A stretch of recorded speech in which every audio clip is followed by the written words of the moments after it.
Just not one of these nights. I usually could do a video in one or two takes, but this is my third take on this video. It's just, I guess I'm just a little sleepy tonight, or maybe just a little lazy. But number four on my fancy playlist, I broke out the air guitar on this record, watching this video on MTV. The week of January 31st, 1993, In Bloom by Nirvana at number four, up one notch from number five. It was written by Kurt Cobain. Kurt Cobain was taking a shot at the listeners, at the people who are outside of the underground music community, outside of the alternative circles. The alternative circles got it, but the people, I guess your average top 40 listener, didn't understand the band's message. And that pissed Kurt Cobain off. First music video to this song was made in 1990. But In Bloom did not become commercially available until 1991 when Nevermind came out. In Bloom was the fourth single and the last single from the Nevermind album. It was Smells Like Teen Spirit. That was in the fall of 91, late 91. Come As You Are, spring of 92. And then there was Lithium and In Bloom, late 92, early 93. The video was directed. They made a new video. It was directed by Kevin Kerslake. Kevin Kerslake had directed Come As You Are. He directed that video as well as Lithium for Nirvana. This video, it is a parody of the Ed Sullivan Show, and it is so, in a way, it's so spot on. The black and white imagery is so spot on. This just like a black and white TV set back in the '60s. And Kerslake, he filmed this video. He used an old kinescope camera, kinescope. It might be kinescope. It's Kinescope, and it gave that video its authentic black and white look.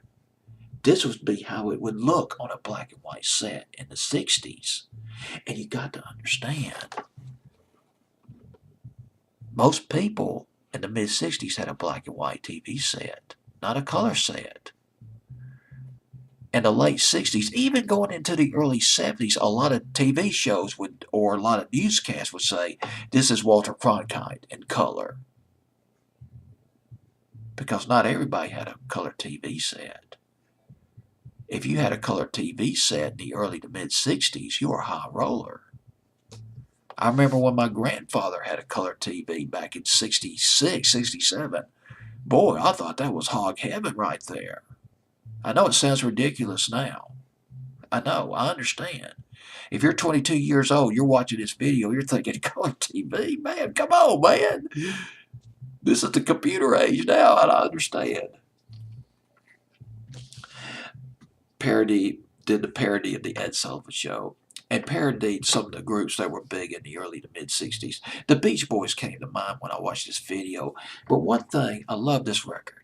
It exploded. This song supernovaed across MTV, winter of '92 and '93. But I was disturbed by the video at the same time. Because I would look into Kurt Cobain's eyes in the video. You'd get a close-up of his eyes. And they looked dead, expressionless. It was as if his whole soul was being carried through his voice and through his guitar, his inflammatory guitar playing. But not his eyes. His eyes were just flicked off. But that might have been caused by the fact that he wore glasses that blurred his vision. So I'm probably reading too much into that. As a matter of fact, I'll be honest with you, I read too much into this song. This was supposed to be a humorous song, and you wouldn't expect a humorous song from a band like Nirvana. But here's what Kurt Cobain said. I quote, this is, let me come across this quote that he did. Here's what he said. Or supposedly had said, so tired for the last year of people taking us so seriously. I wanted to F off and show them that we have a humorous side to us. And it was kind of a funny video, particularly when they were wearing dresses and they were smashing up their instruments like The Who used to do back in the 60s. That's about all I got to say about this record. Third take, well, that's not a half bad take. My first and second take, oh man, I rambled like hell. But there's one more thing I want to mention. The bass player, Chris Novoselic, he cut his hair short for the video. And he liked it. He liked his hair short. He liked it so much he kept his hair. He kept it short. Looking authentically mid-60s. Nirvana in Bloom at number 4.